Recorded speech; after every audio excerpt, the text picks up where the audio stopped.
burning witches alive. Back in the 1600s, that was considered a perfectly reasonable response to a woman who talked too much, had a weird mole, or just owned a cat. Entire towns genuinely believed the world was crawling with people making deals with the devil, and instead of asking for proof, they just lit the match. You could be accused for sneezing wrong, and once your name was out there, it was basically game over. They called it justice. They called it necessary. But let's be honest, it was state-sanctioned paranoia mixed with a little bit of misogyny and evil people. The tests they used to find out if you were a witch were very cruel. You'd get tied up and thrown in a river. If you drowned, you were innocent. If you floated, you were allegedly a witch. And what made it worse? This wasn't just rogue villagers with pitchforks. Judges, priests, entire governments were on board. Europe ran witch trials like they were Black Friday sales. Thousands of people, mostly women, were tortured and executed because someone had a dream or a goat got sick. But they truly believed they were protecting society. They thought they were fighting evil. The Holocaust, one of the most horrific crimes in human history, and somehow it was wrapped in charts, lab coats, and fake science. The Nazis didn't just kill millions, they justified it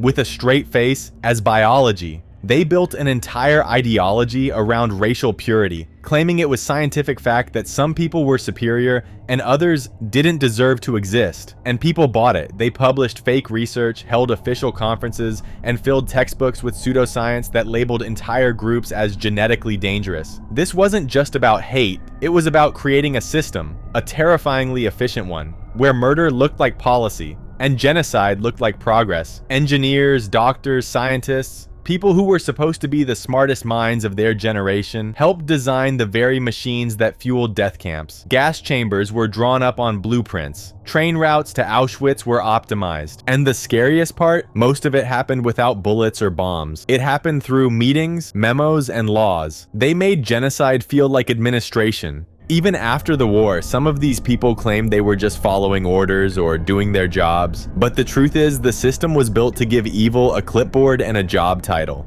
It wasn't a rogue group of monsters, it was ordinary people convinced they were doing what was right, or at least what was necessary. And that's what makes it so terrifying. Not the hate, but the calm, calculated belief that all of it made sense. Child labor, as in actual children working 12-hour shifts around dangerous machines, and society just rolled with it. During the Industrial Revolution, factories needed small, cheap, obedient workers, and guess who fit the bill? Kids, not teenagers. We're talking 6, 7, 8 years old, shoved into coal mines, crawling under spinning gears, and hauling loads heavier than they were. And this wasn't a few shady employers. This was the system. Families sent their kids to work because wages were too low to survive otherwise. Factory owners said they were providing opportunity. Politicians turned a blind eye because the economy was booming. It wasn't seen as evil. It was seen as efficient. There are actual reports from the time describing kids falling asleep on machinery and losing limbs, and the response was basically toughen up. They even called it building character. Imagine telling an 8-year-old that losing a finger is a life lesson. And the worst part? It was justified by people who swore they cared about children. They'd go to church on Sunday and then clock the kid back in on Monday. As long as production was up, nobody asked questions. Child labor didn't fade out because people suddenly grew a conscience. It faded because public outrage finally got loud enough, after decades, to shame lawmakers into acting. But for a long time, this wasn't seen as abuse. It was business. The Tuskegee syphilis experiment. This one doesn't get talked about enough. And when it does, it sounds like a horror story disguised as science. From 1932 to 1972, yes, 40 years, the US government ran a medical study on hundreds of black men in Tuskegee, Alabama. These men had syphilis, but they were never told their diagnosis. They were told they were getting treatment for bad blood, a made-up term that meant absolutely nothing. And the worst part, they weren't being treated at all. Even after penicillin became the standard cure, researchers withheld it on purpose, just to watch what happened if the disease was left untreated.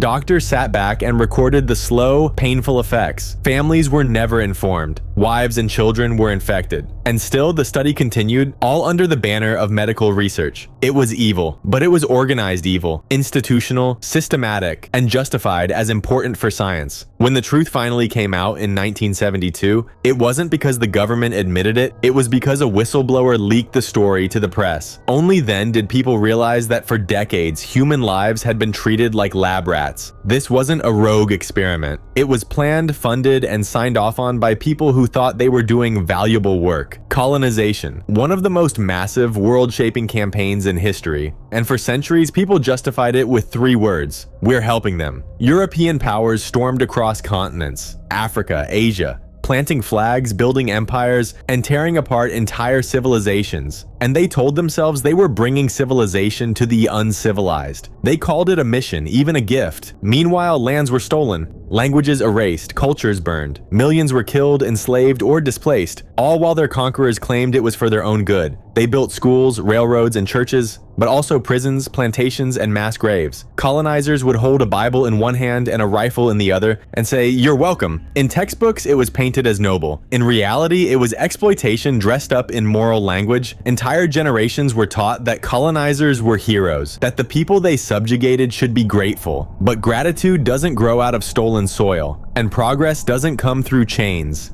Colonization wasn't a civilizing mission. It was a rebranding of control, and the world is still living in its shadow. The atomic bomb. Humanity looked at fire, decided it wasn't enough, and built something that could erase cities in seconds. In 1945, the US dropped 2 atomic bombs on Japan, killing over 100,000 people instantly, and many more in the aftermath. And how was it justified? To end the war. But behind those justifications was something darker. We built a god-tier weapon, and then used it. The Manhattan Project brought together some of the smartest minds on Earth. Physicists, engineers, military strategists, many of them knew exactly what they were making and what it could do. Some even begged the government not to drop it on civilians. Didn't matter, the button got pressed. And after the war, did we stop? Not even close. Instead, the bomb became a blueprint for power, for deterrence, for fear. More countries built more bombs, bigger bombs. We called it the balance of terror. There were simulations, test blasts, drills telling kids to hide under desks, as if that would help. And while the world stared into the radioactive abyss it created, governments still sold it as necessary. But let's be honest, we created a weapon that can destroy civilization, and then made thousands of them. Because at some point, humanity decided that peace was best kept with a threat strong enough to wipe us all out. And somehow that logic still stands. Slavery. Slavery wasn't just allowed, it was defended.